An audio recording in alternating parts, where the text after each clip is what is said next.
ئامارە بێکاری لە کورسان کەمەوە بوو.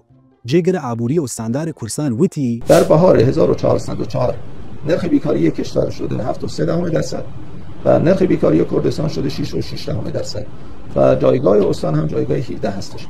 ملاحظه می‌فرمایید که ما در کشور بهار امسال نسبت به بهار سال گذشته 14% کاهش نرخ بیکاری رو داشتیم و در کردستان این به 2% رسیده، یعنی از 8.6% به 6.6% رسیده. تقریبا نسبت به کشور بسیار خوب هستش و جایگاهی هم که استان داره شاید در طول دهه گذشته 20 سال رو بوده که نرخ بیکاری فصلی استان از میانگین کشوری پایین‌تر باشه. ولی مهمتر از اون اینه که حفظش بکنید. ئەرێ 2% کەمەوە بووگە.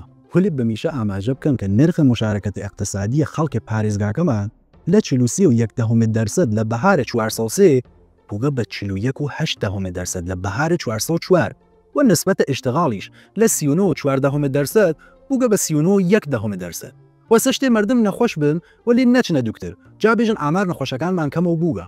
یعنی کەسانێک کە بان 15 ساڵن و هاان بە شۆنکارەوە کەمەوە بووگن. ئیسە یا کۆچیان کردگە یا کولەن ئومیدێکیان بۆ کارپەیاکردن نییە و بە جێگەی ئەوە لەم کەمەوە بوونە بێکاریە شاییەکەن ئەشێن نیگەران بن.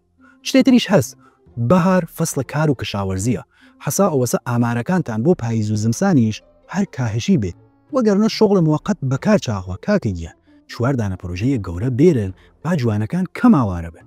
ئەیچە ئەم ئامارە نیشانات کە بێکاری کەمە و نەوگە هیوای مردم بۆ پەیاکردنە کار کەمە بووگە. وەختێ لە بێکاری خەسەوی ئیتر ناو ئامارەکان حەساوت ناکەن.